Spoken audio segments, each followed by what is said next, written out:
தைப்பொங்கல் நல்வாழ்த்துக்கள்.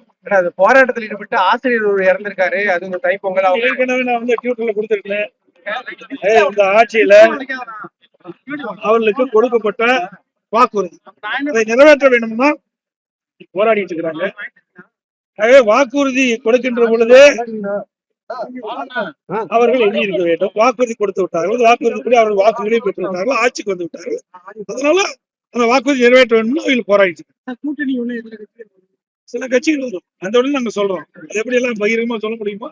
அனைத்து இந்திய அண்ணா திராவிட முன்னேற்ற கழக தலைமையில் அமைக்கப்பட்ட தேசிய ஜனநாயக கூட்டணி வலிமையான கட்சி. நாங்களாம் ஒன்னா சேர்ந்து தான் நாங்க தேர்தலை சந்திக்கிறோம்.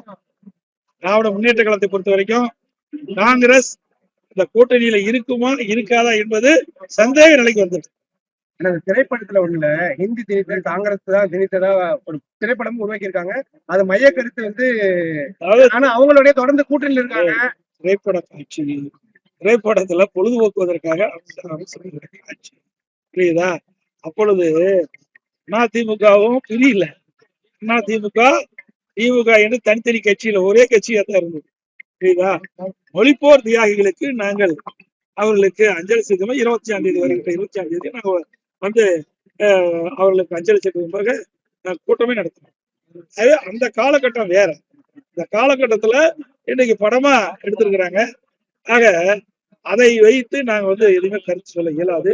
அந்த கால சூழ்நிலையில நம்முடைய முன்னோர்கள் தமிழ் மொழியை காப்பதற்காக அவர்கள் போராடிய புதிதாக அறிவிச்சிருக்க ஓய்வு திட்டத்துல வந்து அரசு ஊழியர்கள் பாதிக்கப்பட்டதா வந்து குற்றச்சாட்டு வச்சிருக்காங்க. இப்ப பழைய ஓய்வு திட்டமா வேணும் இருக்காங்க. அதாவது இந்த ஓய்வு திட்டத்தையே ஒரு நாடகம், உறுதியளிக்கப்பட்ட ஓய்வு திட்டம் அறிவிச்சிருக்கிறாங்க.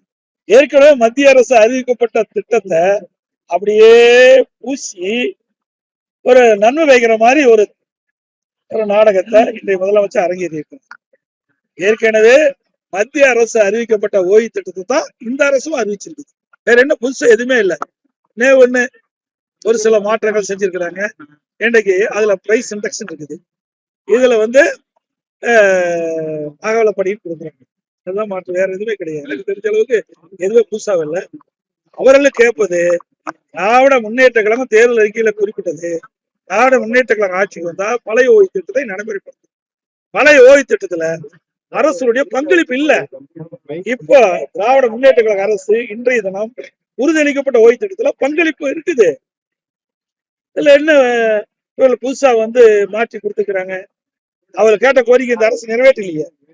வேண்டுமென்றே திட்டமிட்டு சில சங்கங்களை இன்றைக்கு அதுல ஆதரவு கொடுத்துட்டு இருப்பதா எனக்கு தெரியுது. ஆனா பெரும்பாலான அரசு இதை ஏற்கவில்லை.